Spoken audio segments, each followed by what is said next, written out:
Is the church meant to be a consumer experience? Now, it's a very interesting line of thinking to explore. I think a lot of churches, because they've been losing numbers and want to keep people coming back to church, have turned Sunday morning into a kind of consumer experience. So you've got to make sure that it has the right kind of music that people are able to identify with. So if people are listening to certain kinds of music Monday to Friday, you want to make sure Sundays we're not standing there and singing hymns that don't connect with people. But also, I remember what a pastor in America said to me once. He said, if you want your church to grow, you've got to make sure you have good car park, and you've got to make sure you have good kids program, because the backbone of church is middle class families coming to church.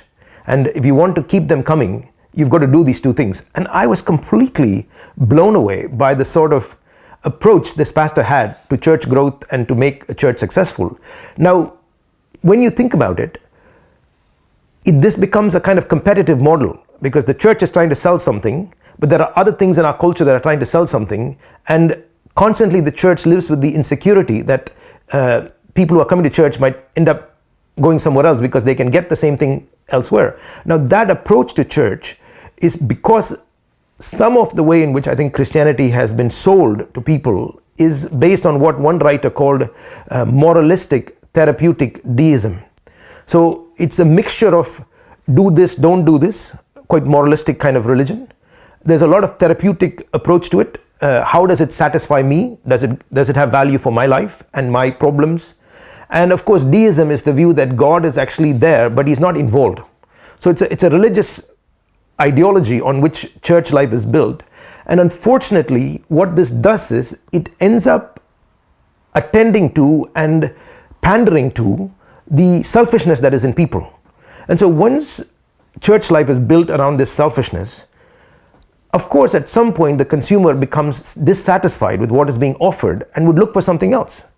Our capitalist economy is built on consumer dissatisfaction. So constantly you need to put something new and interesting and exciting to keep people coming back. But the church is never meant to be about pandering and meeting the need of the consumer. There is something fundamentally wrong when the church becomes about the consumer being satisfied. There is a completely different logic to why the church gathers together, why people are part of the church. And I want to mention a few of those things. I think for me, the fundamental conviction about being part of a church is that I believe that Jesus is Lord, and that my relationship with Jesus demands from me a transformation. And for that transformation to happen within me, especially in my heart, what goes on in the habits of my heart, for that to happen, I need to be part of a community where similarly people are desiring that transformation, and it is those relationships that ultimately can bring about what I truly desire, which is to be a disciple of Jesus, a follower of Jesus. So this might sound like there's a sort of, you put this in and you get this out, but it's more fundamental, because for me, Jesus came into this world to be a witness to God's kingdom, and the church is the sign of the reality of God's kingdom. And therefore, for me, being part of a church is about how we live, how we do life together.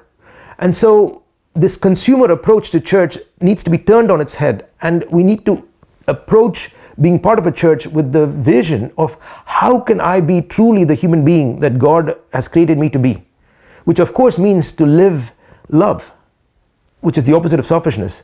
How can I love the people who I would otherwise never love? So in a church, I get to have the opportunity to love someone who in normal life, in society, I would never relate to. So if I was a successful person having a lot of wealth and power, part of what it means to be in a church is that in the church and through the church, you get to love somebody who's on the margins of society, not with some sort of, with words, but through action. There is a solidarity that happens between people from different social classes through becoming part of this thing called the church. That is where the church is at its best.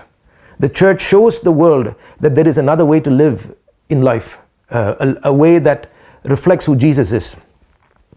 The other thing I want to say about why I go to church is also because I think the church challenges how the world does money, how the world does sex, how the world does power. And in the church, imperfectly, sometimes, getting it right, getting it wrong, of living something that truly expresses God's purpose for things like money, family, power, and therefore it's a commitment to want to live life differently. And the only way to live that life differently is through being part of a community where people have that same conviction, and therefore the church journeys into the future seeking this transformation of our lives and who we are.